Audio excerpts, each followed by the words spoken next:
Imagine a time before airplanes, before the internet. Now just imagine a civilization lost for centuries. This was ancient Egypt in the late 1800s. Explorers were unearthing tombs and temples, and treasures were hidden inside. These discoveries really amazed people. They offered a glimpse into a powerful past. Europe and America were captivated. Newspapers printed stories about mummies and curses. People were fascinated by hieroglyphs, the strange writing of the Egyptians. This wasn't just history, it felt, honestly, like magic. The ancient Egyptians seemed to possess a deep knowledge.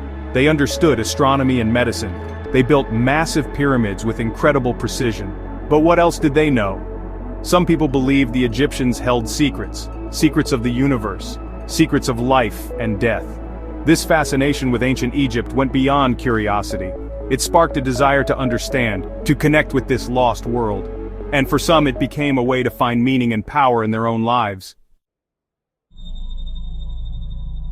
The mysteries of Egypt were just irresistible to some groups. Groups like the Freemasons, they were a fraternal organization with rituals and symbols. They saw connections between their beliefs and ancient Egypt. They pointed to the pyramids. They talked about the Egyptian gods. They claimed their own origins went back to the Pharaohs.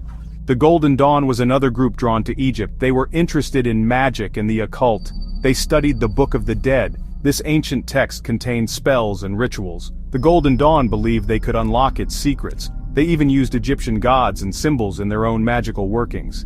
These groups weren't just interested in history, they were looking for something more.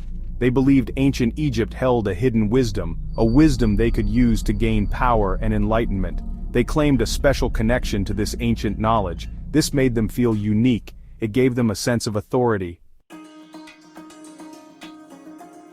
The Book of the Dead wasn't really a book. It was a collection of spells. Egyptians painted them on papyrus scrolls. They buried these scrolls with their dead. The spells were meant to help the deceased navigate the afterlife, to overcome dangers and be reborn in the field of reeds, their version of paradise. The Book of the Dead captured the imagination of occultists. It seemed to offer a glimpse into the Egyptian view of death and the soul. People were intrigued by the spells. Could they really work? Could they offer power over life and death? The Golden Dawn and others studied these texts. They tried to decipher their meaning. They incorporated elements into their own rituals. The Book of the Dead became a source of magical power. It fueled their fascination with ancient Egypt. It gave them a tangible link to the past. Aleister Crowley was a controversial figure. He was a magician, writer, and adventurer. He was obsessed with Egypt. He traveled there. He studied the ancient texts. He even claimed to receive messages from Egyptian gods. Crowley developed his own system of magic. He called it Thelema.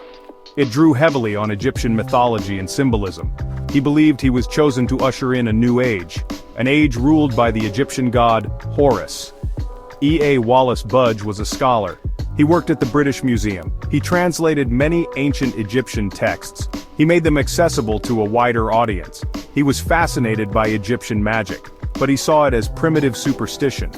Budge and Crowley represented two sides of the same coin. Both were captivated by ancient Egypt, but they interpreted it in very different ways. One saw magic, the other saw superstition, yet both contributed to the growing fascination with Egypt.